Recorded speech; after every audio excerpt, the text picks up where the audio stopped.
בעת השם יתברך ספר שבט שמעון החמישה חום שדויר ולנביאים וכתובים ראיתי הצויד באלפי ישראל שמעון סידון רב בטרנו ויגל באונגר. Takže, spomocou Božieho knižka sa ševet Šimon na Chumeš nevím, na Chumeš nevím, ak súvim odo mňa Šimona Sidona, čo bol prastric od rabina Karola Efraima Sidona. Rabina v Trnave, v okolí, v Hornom Maďarsku, čo sa nazýva dneska Slovensko, vytlačené v Prešburgu. Čiže 5651, čiže správne 49 rokov pred druhou svetovou vojnou. Čiže 1900, 1891. OK. Beda się mi zbrach, dumy. Z pomocą Bożą. Uwód. Nagidę, no, locholami, alebo do vareza, že ma žere na tego dojú. Povieme všetkému celému môjmu národu, že prídem požehnať Pána Boha, ktorý mi dožičila dobrého. Že šána zrobíme ako mi kojde, že ácha, že nefáti, ale dojú, že no majestov, ale už mám no až to navši.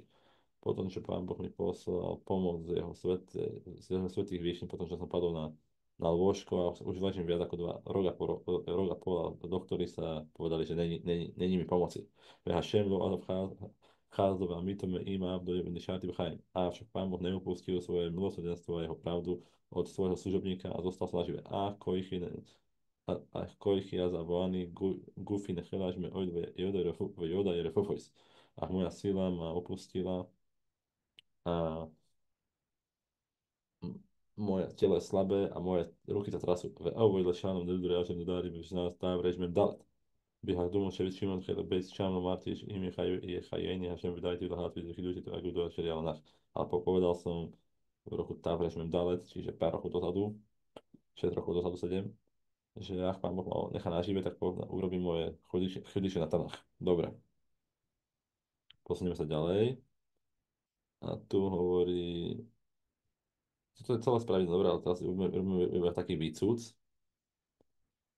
Povedali, kde začneme? A, Chachom Šebetorat Hashem Chevcoj Hojge Bejom Vlajlo Lojonuach. A múdrc proste stále pridáva a zväčšuje, je bližšie k Bohu, stáva sa viac a viac vedomostí a viac morálny. ולא ישקוט אוהל בסולם בחכמה ונראה לו מדרגה שיוסי והמדרגה עלינו שהגיעו עד לשמיים. A stále ide potom rebríku múdrosti vyššie, až príde k nebesiam. Ach Amon, a všetko skryté nehovorilo má zem, šarim má to bylo drgo, ako takto no drgo do ura. A však obyčajní ľudia zostávajú na zemi. ויש פרץ גדול בין האמת שהמון העם לא יוכלו לשמוע ולהבין בקויצת הסיכון דברי חכם והאמת ברום שהמיילו. A takto ľudia o seba vzdialení, že proste ho nechápu. Dvarím hejme meát chakamus beráva akius, lebo síce hovorí málo, ale k veci. A Chazal povedali v Pirke Ovojt, im ein ani li, milík, keď som ja sám pre seba, čo som, ukešani leacmi, keď sa nestarám o svoj vlastný rast, čo teda som lúzer, a keď sa starám iba o svoj vlastný rast, tak som stále lúzer, a ak nie teraz, tak kedy teda? האדם צריך להאשים מעצמו בכל מה זה אפשר לעלות בסולם החוכמה למיילו ראש ולא יחד איתו človek musí ísť najviac ako môže na morálny a vedomostný level, lebo nechať si to veľa atmu, kým až piele nechal musel zacherim, ale nenechať si to pre seba a dať to druhým veľa, jojmer, amci náč, asi ma druhého helionom, ale nepovedať si, tak zatiaľ na to nemám, zatiaľ nejsem najväčší macher, a až keď budem najväčší macher, až potom začnem vyprávať druhým, ako to má byť. A zašpíjavé el mody macherim, ki imáš vidí pojúcu cenu zchúza, ale má to povedať, má to začať proste, tak ako hovorí Midraš, keď vieš alef, tak už alef, keď vieš bez, tak už bejs, keď vieš gimel, tak už gimel. Gimel, no. Alebo keď sa vlastne, keď on ešte není na tom najvyššom leveli, ale je na svojej ceste sa stať tým supermachrom, tak vlastne je bližšie k tým ľuďom, ako keď je uprostred, ako keď by bol úplne že najvyššie, lebo není medzi tým rabínom a tým mudrcom a tými obyčajnými ľuďmi taký veľký rozdiel.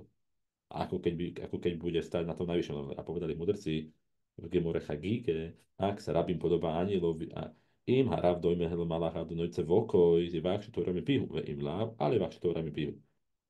Ak sa rabín podobá anielovi, tak žiadajte to od neho, a ak sa nepodobá anielovi, tak nežiadajte to od neho. Tam je taký vtip, tam počul raz.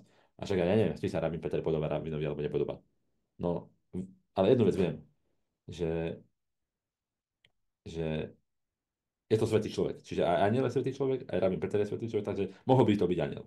A ja ale keď rabín nie je svätý človek, že to viem povedať a že sa nemôže podobať anielovi, tak vtedy viem, že sa s ním nemôže to byť. Nemali by sme od neho, je zakázané od neho sa niečo učiť. Ja hovorím, není David ako David. Veha Meviniovi. Ak ten to chápe, tak to chápe. Ehm, A, a tu hovorí, a Abraham stál na výške toho, úplne na vrchu toho rebríku múdrosti, ale išiel dole a privolával ľudí v mene Božom a urobil mnohých ľudí a priviedol ich k službe väčšného a hovorí sa, že mal nejakú reťazku, kde s, s pedlami okolo krku, okolo jeho hrdla, pardon, Bigrojno. A ved Byroše mi Migrojno a Geirim. A v jeho hlase, ktorý vychádzal z jeho hrdla, konvertoval ľudí. Čiže to nemal, a Abraham nenosil náhradenie, že chlap do paroma, ale mal dar reči. Lochen nezdo Janke, hojo to mole chochmo, ale není to, ale Jakov, jeho vnúk, to tak nebol, síce bol plný múdrosti, a bol aj Jojšef oholim, ale iba sedel doma na riti. Lo, máš mi toho holoj a sedel tam a sedel. Tak lebo to išlo o to, že Jakov potom mal tých 12 synov a tí potom boli rozšírený monoteizmus na celý svet. Lohi špiala chejrim chochmosov a nikomu nepovedal to, čo povedal, eh, nikomu nepovedal nikomu nepovedal to, čo sa naučil, iba Jozefovi. Preto tak Jozefa strašne miloval, lebo Jozef to mal šíriť ďalej. Jozef mal byť ten štvrtý pokračovateľ rozširovateľa monoteizmu. Ukeše židovskej viery. Ukeše brami beda vojso heru dohaše bechalomio sulamu tavarco roješe magia haše majmo u malache Elohim oili vejordim.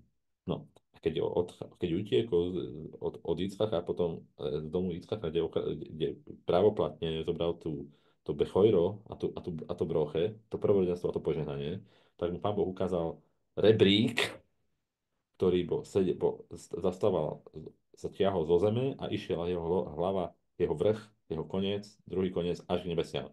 A anieli Boha chodia hore a potom dole. A to sú mudrci, ktorí sa podobajú k anielom Boha, ktorí idú hore na tom rebríku múdrosti a morálnosti a nezostávajú iba tam hore, ale potrebujú ísť aj dole, aby učili proste obyčajných ľudí ten spôsob života, ktorý sa musia chovať a ten čin, aby naučili prístup, ktorým treba smerovať a ten čin, čo treba robiť. Hajný členor je no a napríklad Šlomo bol samozrejme veľký mudrc a preto napísal veľa kníh, lebo bol najvyšší macher a preto vlastne má tak veľa kníh, aby tých ľudí povedal. OK. A to je vlastne všetko pre teraz.